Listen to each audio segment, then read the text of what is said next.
আসসালামু আলাইকুম। জানিয়ে দেব আজকের শীর্ষ তিনটি সংবাদ। তো প্রথমেই রয়েছে সাবেক এমপি সাদ্দাম হোসেন পাভেল গ্রেফতার।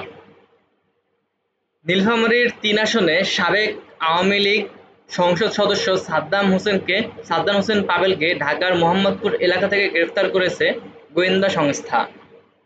তার বিরুদ্ধে জুলাই গণঅভ্যুত্থানের সাথে সম্পর্কিত একাধিক মামলা রয়েছে।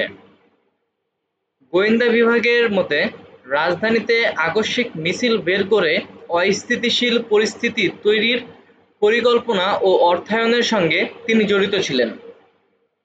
এরপর রয়েছে নুরুল হক নূরকে নিয়ে।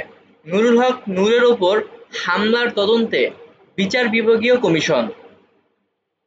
গণ অধিকার পরিষদের সভাপতি নুরুল হক নূরের উপর হামলার ঘটনা তদন্তে একজন হাইকোর্ট বিচারপতির নেতৃত্বে ৩ সদস্যের তদন্ত কমিশন গঠন করেছেন সরকার। মন্ত্রিপরিষদ বিভাগ থেকে জারি করা এক প্রজ্ঞাপনে বলা হয়েছে, এই কমিশনকে ৩০ কার্যদিবসের মধ্যে প্রতিবেদন জমা দিতে হবে।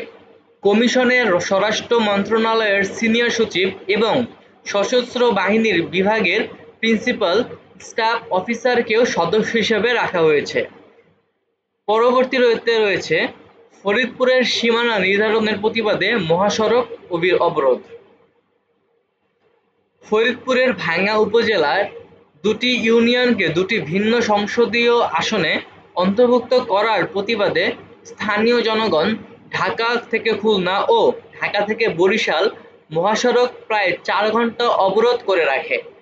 নির্বাচন কমিশন কর্তৃক সম্প্রতি প্রকাশিত সীমানা পুনর্নির্ধারণের গেজেটের পর এই প্রতিবাদ শুরু হয়। অবরোধের কারণে দীর্ঘ যানজটের সৃষ্টি হয় এবং সাধারণ মানুষের ভোগান্তি বাড়ে।